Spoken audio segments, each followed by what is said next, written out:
Santo. E a doação pode ser a única esperança dessas pessoas. É um assunto que está sendo discutido no encontro médico que acontece aqui em Vitória. E para falar sobre transplante, eu recebo aqui no estúdio o médico cirurgião André Ibrahim Davi. Ele é de São Paulo, veio a Vitória para participar desse encontro. Bom dia, doutor André. Bom dia. O senhor é cirurgião, há quanto tempo o senhor faz transplante de órgãos? Há 15 anos nós fazemos transplante de órgãos. Desde a época da residência eu já tinha um interesse na área. Doutor, mudou muito assim, as técnicas de transplante? Ficaram mais eficazes? Sem dúvida. O transplante evoluiu muito nos últimos anos, os resultados estão cada vez melhores e também a doação está tendo um crescente, não só no Brasil, como aqui no Espírito Santo e em São Paulo.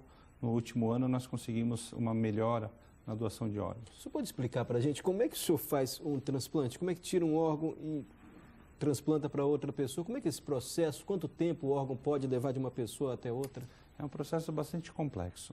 Ele depende de cada órgão. Como exemplo, eu vou colocar o fígado, que é um transplante que mais comumente nós realizamos. Primeiro, nós temos que ter a identificação da morte encefálica de um paciente em qualquer um dos hospitais da rede.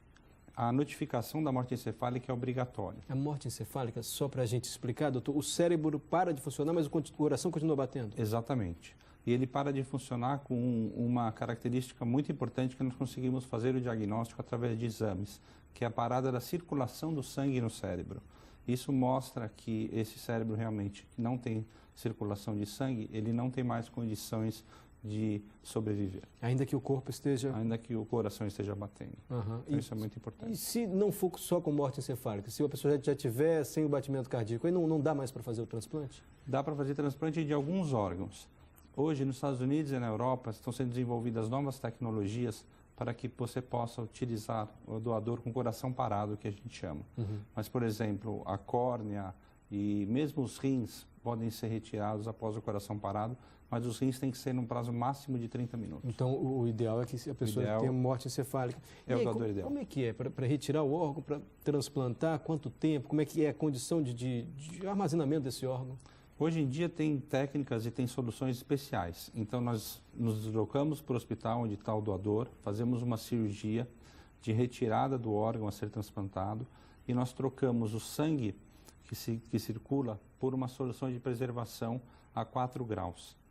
E dessa maneira nós resfriamos o órgão e retiramos e colocamos na solução e dentro de uma geladeira para mantê-lo a 4 graus. Você coloca então ele dentro de um compartimento próprio, né? Um recipiente com essa solução para substituir o sangue. Exatamente. E ele vai para a geladeira. E aí ele fica na geladeira e o fígado tem idealmente até 12 horas. Você pode transplantar um fígado com até 18 horas, mas idealmente até 12 horas ele pode ficar preservado nessa solução. E é a mesma equipe que retira o órgão e que implanta? Normalmente não, porque são cirurgias de alta complexidade e que demoram um tempo.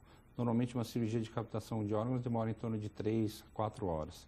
E uma cirurgia de um transplante de fígado demora em média de 6 a 8 horas. 6 a 8 horas? 6 a 8 é o tempo que o senhor leva para fazer? Em média. E como é que é a maior dificuldade? Assim, são vasos, artérias, é fazer essa ligação? A maior dificuldade, na verdade, no transplante de fígado, é interessante que não é a colocação do órgão, e sim a retirada do órgão doente. Porque diferente do transplante de rim, em que você coloca mais um rim e o paciente fica com 3 rins, 2 não funcionam e um vai funcionar, o transplante de fígado você tem que remover todo o órgão, e é um órgão doente, com uma circulação totalmente alterada. Então, a remoção do transplante de fígado é o tempo mais importante, por incrível que pareça. Doutor, o senhor, nessa sua experiência, aí, certamente já viu que a doação de órgãos salva muitas vidas. Agora, é preciso que o hospital também tenha um mínimo de infraestrutura para fazer a retirada e depois a instalação. É a pergunta do Robinho. Os hospitais públicos, o senhor acredita que tem essa preparação e essa estrutura para retirar os órgãos? Os hospitais públicos, eles, na verdade, têm isso há muito tempo. Porque o transplante, aqui no Espírito Santo, por exemplo, a central tem quase 20 anos, a central de transplante. Então, é um trabalho que vem sendo desenvolvido há muito tempo. Então, eles desenvolvem essa condição, principalmente da manutenção do doador. Então, o mais importante é a manutenção para o doador, que quando tem uma morte cerebral, ele tem uma série de repercussões de pressão arterial, batimento cardíaco, função de rim. Então, isso tudo tem que ser manejado para que você não perca a qualidade desses órgãos. Então, o paciente morte cefálica tem que ser muito bem cuidado para que a doação seja feita. Esse é o principal fator. Uma vez que é o doador, nós levamos uma série de materiais para executar a cirurgia de captação. Doutor André disse aqui que está aumentando o número de doações, mas a fila ainda é grande, né? A gente tem números do Espírito Santo, o dado mais recente até agosto, até o mês passado, 39 pessoas esperando córnea, 139, esperando uma doação de córnea, uma pessoa esperando um transplante de coração, 19 fígado, 833 rim, no total aí quase 1.000 pessoas, 992 pessoas na espera por um transplante. O transplante é a última opção, né, doutor? É quando os remédios já não fazem mais tanto efeito, o tratamento precisa ser um transplante. Exatamente. É quando tem a falência do órgão e essa falência é irreversível. Esse é uma biópsia do Brasil.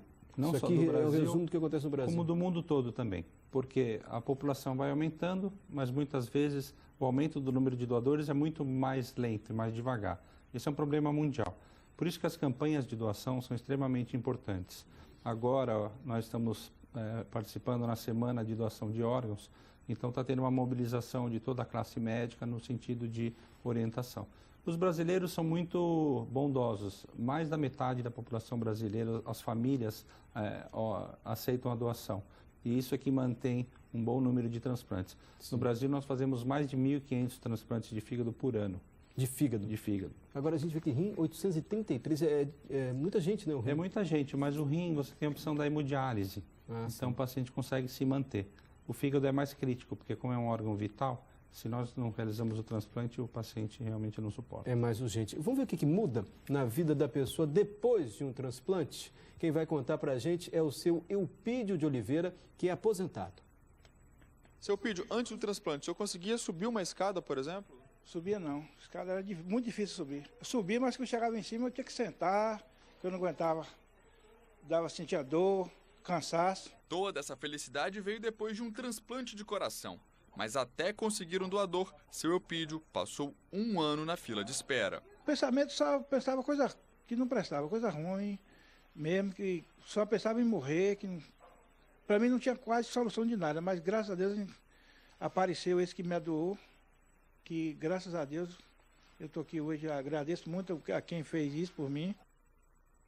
Que é, sem dúvida, um ato de solidariedade da família. A gente foi às ruas saber se o capixaba é doador de órgãos. A senhora é doadora de órgãos? Sim. Sabe como tem que fazer para caso um dia, na hora que precisar? A família precisa estar avisada para poder autorizar e aí os médicos vão tomar as devidas providências para o mais rápido possível doar os órgãos. Não. Aí fica a critério da minha família. Não sou. Mas eu tenho vontade de estar fazendo isso. Eu acho que vou até hoje, essa conversa está até me atentando mais. Para pensar mais no assunto. Isso, eu tenho muita vontade, sim. Não. Pretende se tornar uma doadora, avisar a família caso aconteça alguma coisa? Ainda não pensei nisso. Doutor André, como é que é o processo para quem quer ser doador de órgão? A gente tem que falar para a família, tem que deixar algum documento? O que tem que ser feito? Na verdade, basta comunicar aos familiares da intenção de, numa fatalidade, ser um doador de órgãos. Eu acho que isso é uma coisa muito pessoal, nós não podemos interferir na vontade da pessoa, mas a gente orienta nas campanhas em que o doador de órgãos, ele realmente não corre nenhum risco. O diagnóstico da morte encefálica, ele é feito clinicamente comprovado por exames específicos e 2 médicos especialistas têm que atestar a morte encefálica. Então, não há risco em se colocar como doador de órgãos. E, dessa maneira, nós temos um serviço de transplante mais transparente. Pelo site da Secretaria, da Central de Transplantes, você tem acesso a todas as informações. Os próprios pacientes que estão em lista, eles têm esse acesso. Então, isso torna o sistema muito seguro. Sim. Deixa eu agradecer ao doutor André Ibrahim Davim. Ele é médico cirurgião, trabalha em São Paulo, veio aqui a Vitória para participar de um congresso.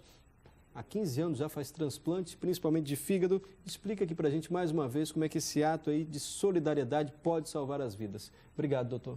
Obrigado a vocês.